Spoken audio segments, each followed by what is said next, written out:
तो आज इस टॉपिक पर हम बात करने वाले हैं, बेटा टॉपिक है बहुलक, जिसे अंग्रेजी में मोड कहा जाता है। तो हमारा आज का टॉपिक है बहुलक या फिर जिसे हम मोड भी कह सकते हैं। अब सबसे पहले जब हम स्टैटिक्स में मोड की बात करेंगे तो हम ये डिस्कस करेंगे कि मोड वास्तव में होता क्या है। सबसे पहले हम जानने की कोशिश करेंगे कि सांख्यिकी के अंतर्गत मोड क्या होता है या बहुलक क्या होता है। तो बहुलक जो शब्द है ये जो है फ्रेंच भाषा के ला मोड शब्द से बना है। बहुलक जो शब्द है जिसे हम मोड कहते हैं इंग्लिश में, ये फ्रेंच भाषा के ला मोड शब्द से बना है। अब ला मोड का क्या मतलब है फ्रेंच भाषा में? मतलब हमने हिंदी में कहा बहुलक, जिसे हम इंग्लिश में कह रहे हैं मोड, लेकिन ये मोड शब्द हमारे पास कहाँ से आया है? फ्रेंच भाषा से आया। और फ्रेंच भाषा में भी कहाँ से आया है? ला मोड से। फ्रेंच में इसे क्या कहते हैं? ला मोड। और इस ला मोड का मतलब क्या होता है? फैशन या फिर रिवाज। ठीक है। अब आप सोचेंगे कि स्टैटिक्स में फैशन और रिवाज कहाँ से आ गया? ठीक है। तो आपको जानकर हैरानी होगी कि स्टैटिक्स में मोड की बहुत ज्यादा वैल्यू है, बहुत ज्यादा महत्वपूर्ण है हमारे लिए बहुलक या मोड। अब ये फैशन या रिवाज या चलन जिसे हम कहेंगे, कैसे हमारे लिए स्टैटिक्स में इम्पोर्टेंट है। तो सबसे पहले मैं आपको बताती हूँ कि जब भी कोई कंपनी किसी भी चीज का उत्पादन करना चाहती है तो सबसे पहले तो कोई भी एक हम कहें बिजनेसमैन है, जब वो बिजनेस स्टार्ट करने बैठेगा तो वो सबसे पहले यही सोचेगा कि क्या उत्पादन किया जाए। जैसे इकोनॉमिक्स के बच्चे तो पढ़ते ही होंगे कि क्या उत्पादन किया जाए। मतलब जैसे अगर कोई भी आदमी कोई काम करना चाहता है तो सबसे पहले वो यही सोचता है कि मैं काम क्या करूं। तो ठीक इकोनॉमिक्स में भी यही होता है कि क्या उत्पादन किया जाए, फिर बाकी बाद में आता है कैसे किया जाए, और ये सब चीजें होती है इकोनॉमिक्स में। तो वैसे ही क्या होता है कि जैसे किसी को काम करना है, कोई बिजनेसमैन है और उसे किसी वस्तु का प्रोडक्शन करना है, तो सबसे पहली प्रॉब्लम तो उसके सामने ये आएगी कि क्या उत्पादन किया जाए। अब मान लीजिए मैं एक बिजनेसमैन हूँ और मैंने सोचा कि मुझे जूते की फैक्ट्री खोलनी है। अब मैंने जूते की फैक्ट्री खोली। अब मुझे क्या करना होगा? वहां मेरा ये मोड कहाँ आएगा? मैं अपने वर्कर्स को फील्ड में भेजूंगी कि तुम ये जाकर पता लगा के आओ कि इंडिया की जो पूरी पॉपुलेशन है उस पॉपुलेशन में मेल पॉपुलेशन और फीमेल पॉपुलेशन में कौन से नंबर का जूता लोग ज्यादा पहने, कौन से नंबर के जूते या कौन से नंबर के चप्पल का चलन महिलाओं में और पुरुषों में सबसे ज्यादा है। मान लीजिए वो सारे वर्कर्स मेरे गए, वो फील्ड सर्वे करके आए और उन्होंने उस फील्ड सर्वे के बाद मुझे ये बताया कि भाई महिलाओं में तो 6, 7, 8 नंबर का चलन ज्यादा है, पुरुषों में 8 नंबर और 9 नंबर या 7, 8, 9 नंबर का चलन ज्यादा है। तो अब जब मैं जूता बनाऊंगी या मेरी कंपनी को मैं बोलूंगी कि अब आप मेकिंग करिए इसका, तो जूता बनाते समय हम क्या करेंगे? हम सबसे ज्यादा जूते जो फीमेल में बनाएंगे, चाहे उनके जूते, बेलीज, चप्पल्स बनाएंगे, तो वो हम बनाएंगे 6, 7, 8 नंबर की। और पुरुषों में हम किसका बनाएंगे? 7, 8, 9 नंबर की सबसे ज्यादा बनाएंगे। तो हमने क्या करा? हमने पता करा कि रिवाज क्या चल रहा है, फैशन क्या चल रहा है, चलन क्या चल रहा है। तो दैट इज कॉल्ड मोड या बहुलक। इसी से हमें ये पता चलेगा कि हम, अच्छा मान लीजिए मैंने सर्वे नहीं कराया, बिना सर्वे के ही मैंने क्या किया? मैंने जूते की फैक्ट्री खोल ली, मैंने बना दिए फीमेल के 4, 5, 6 नंबर के जूते बना दिए या 10 नंबर का जूता बना दिया। तो मेरे जूतों की क्या होगी? जूते चप्पल की सेल ही नहीं होगी, तो मेरी फैक्ट्री डम। अगर मैंने मेल में देख लिया, मेल में मैंने 2, 3, 4 नंबर का बना दिया या 10 नंबर की बना दिए सारे, तो फैक्ट्री क्या हो जाएगी? डम। तो जब भी क्या होता है कि कोई बिजनेसमैन बिजनेस स्टार्ट करता है तो वो पहले तो ये सोचता है कि हमें क्या करना है, किसका उत्पादन करना है। उसके बाद जो उसका प्रोसेस आता है वो यही आता है कि मैं उस चीज का उत्पादन कर रहा हूँ तो अभी चलन में रिसेंटली चल क्या रहा है, चलन क्या चल रहा है, रिवाज क्या है, फैशन क्या है।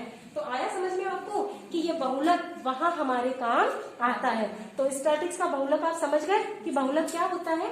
बहुलक जो है जिसे हम मोड कहते हैं, ये फ्रेंच भाषा के लामोड शब्द से हमारे पास आया है। और फ्रेंच में जो लामोड शब्द है उसका मतलब ही होता है फैशन या रिवाज से।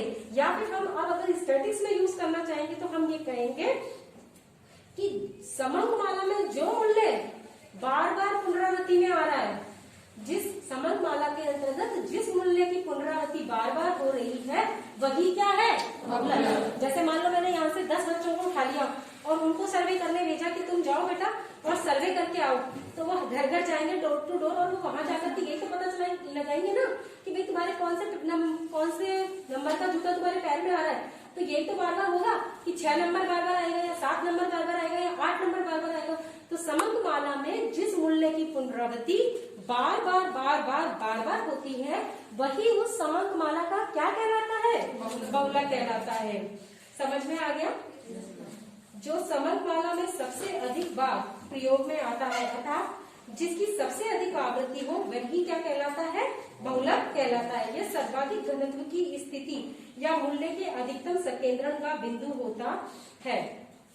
आई थिंक कि आपको सबको बहुलक समझ में आ गया होगा हिंदी में कि मैं क्या समझाना चाह रही थी, है ना? कि कोई भी जो समंक माला हमारे पास दी गई है उस समंक माला के अंतर्गत कौन सा मूल्य ऐसा है जिसकी पुनरावृत्ति क्या हो रही है, बार बार हो रही है। कौन सी आवृत्ति ऐसी है जिसका रिपीटेशन बार बार होता ही चला जा रहा है। ये तो था बहुलक जिसकी मैंने आपको सामान्य जानकारी दी। अब बात करेंगे बहुलक की गणना करना। अब हमारे पास वही तीनों श्रेणियां इंडिविजुअल सीरीज है, डिस्क्रीट सीरीज है और कंटिन्यूअस सीरीज है। तो हम 1 बाय 1 एक एक सीरीज को लेकर के कैलकुलेट करेंगे कि कौन सी सीरीज के अंतर्गत बहुलक की गणना कैसे की जाती है। तो सबसे पहले हम स्टार्ट करेंगे हमारी इंडिविजुअल सीरीज से कि इंडिविजुअल सीरीज में बहुलक की गणना कैसे की जाती है। अब यहाँ पर एक चीज आपको देखनी होगी कि अगर इंडिविजुअल सीरीज आपको दी है तो आपको क्या करना पड़ेगा, इंडिविजुअल सीरीज से खुद को डिस्क्रीट सीरीज क्रिएट करनी पड़ेगी, तभी आप बहुलक की गणना कर पाओगे। समझ में आ रही है मेरी बात? सबसे पहले हम क्या कर रहे हैं, व्यक्तिगत श्रेणी में बहुलक की गणना करना सीख रहे हैं। लेकिन व्यक्तिगत श्रेणी में बहुलक की गणना ऐसे ही नहीं होगी, उसके लिए हमें क्या करना पड़ेगा, हमारी दी हुई व्यक्तिगत श्रेणी को हमें खंडित श्रेणी में बदलना पड़ेगा। ठीक है, जैसे आपके सामने एक सवाल प्रयोग में ये है कि किसी देश की 15 वर्षों की वार्षिक मृत्यु दर के समंक निम्नलिखित है। कोई एक कंट्री है, उस कंट्री में 15 साल से जो वार्षिक मृत्यु दर रही है उसके डेटा आपको दिए गए हैं और आपसे कहा गया है कि आप इसके बहुलक की गणना कीजिए। तो जो वैल्यूज है वो कुछ इस प्रकार से हैं, 11.1, 10.9, 10.7, 11.1, 10.9, 11.6, 11.3, 10.6, 10.7, 10.6, 10.9, 10.6, 10.5, 10.4 और वापस से 10.6। तो 1, 2, 3, 4, 5, 6, 7, 8, 9, 10, 11, 12, 13, 14, 15 आइटम्स आपके सामने है। ठीक है, 15 वर्षों की क्या दे दी है आपको, वार्षिक मृत्यु दर दे दी है किसी कंट्री की और आपसे कहा है कि आप इससे किसकी गणना करो, बहुलक की गणना करो। एक सिंपल और सीधा और इजी तरीका तो क्या है कि अब हम इस सवाल में ये देख लें कि कौन सी वैल्यू ऐसी है जो सबसे ज्यादा बार आई है, जिसका प्रचलन यहाँ पर सबसे ज्यादा है, या फिर वो वैल्यू यहाँ पर फैशन में सबसे ज्यादा है। तो ये देखकर भी आप पता कर सकते हो कि हमारा बहुलक क्या होगा। तो अगर हम इसको ऐसे देखें तो आई थिंक सबको दिख रहा होगा कि 106 जो है वो 10.6 जो है उसका रिपीटेशन बार बार हुआ है। मतलब 10.6 जो आवृत्ति है उसकी पुनरावृत्ति बार बार या सबसे अधिक बार हुई है।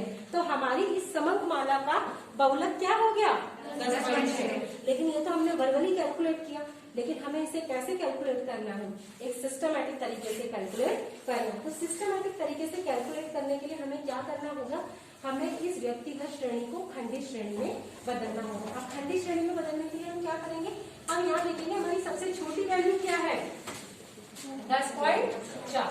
उसके बाद वाली वैल्यू क्या है, 10.5। उसके बाद वाली वैल्यू 10.6, फिर 10.7, फिर 10.9, फिर उसके बाद है 11.1, फिर है 11.3 और फिर है 11.6। ठीक है, ये हमारी वैल्यूज है छोटी से लेकर बड़ी। अब हम यहाँ देखेंगे हमारा 10.4 कितनी बार आया है इसके अंदर, एक बार, केवल एक बार। तो अब मैं इसकी क्या कर रही हूँ, ये तो हमारा हो गया x और मैं इसकी क्या फाइंड आउट कर रही हूँ, m, आवृत्ति कितनी बार आया है। तो 10.4 कितनी बार आया है, एक बार। तो मैंने 10.4 के सामने 1 लिख दिया। दूसरा है 10.5। अब हम यहाँ देखेंगे कि 10.5 कितनी बार आया है, एक बार आया है। तो अब 10.5 को भी हमने लिख दिया एक बार। अब हम 10.6 को ढूंढते हैं। 10.6 कितनी बार आया है, 1 2 3 4। तो 10.6 कितनी बार आया है, 4 बार। 10.7 1 2 2 बार आया, तो हम कितना लिखेंगे, 2। 10.9 1 2 3 बार। 11.1 2 बार। 11.3 11.3 एक बार आया है। और 11.6 एक बार आया। अब इसको टोटल भी कर लोगे ना आप अगर, तो ये भी 15 होना चाहिए।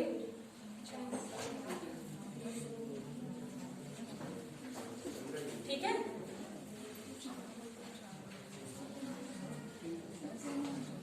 इसका टोटल कितना आ रहा है, 15। और हमारी मृत्यु दर कितने वर्षों की थी, 15 वर्षों की। तो इसका मतलब हमारा N15 आ रहा है, यहाँ हमारा सही है। अब आप ये देखिए कि ये जो आवृत्ति है उसमें सबसे ज्यादा आवृत्ति कौन सी है, 4। अब इस 4 के सामने की x की वैल्यू क्या है, 10.6। इसका मतलब क्या है कि इस समंकमाला के अंतर्गत 10.6 मूल्य ऐसा है जिसकी पुनरावृत्ति सबसे अधिकतम हुई है। मतलब इस समंकमाला के अंतर्गत 10.6 जो संख्या है वो ऐसी संख्या है जिसका रिपीटेशन बारंबार हुआ है या अधिकतम हुआ है। बारंबार तो औरों का भी हो रहा है, बार बार और भी रिपीट हो रही है, लेकिन अधिकतम जो पुनरावृत्ति हुई है, सबसे ज्यादा जिसका रिपीटेशन हुआ है, वो संख्या क्या है, 10.6। इसका मतलब हमारा यहाँ पर मोड जो निकल गया वो क्या आ गया, 10.6। अच्छा, मोड को हम किससे डिनोट करते हैं, Z से। मोड का जो प्रदर्शित करने का संकेताक्षर है वो क्या है, Z। तो Z की वैल्यू हमारी यहाँ पर कितनी आ गई, 10.6। आई थिंक ये सबको क्लियर है।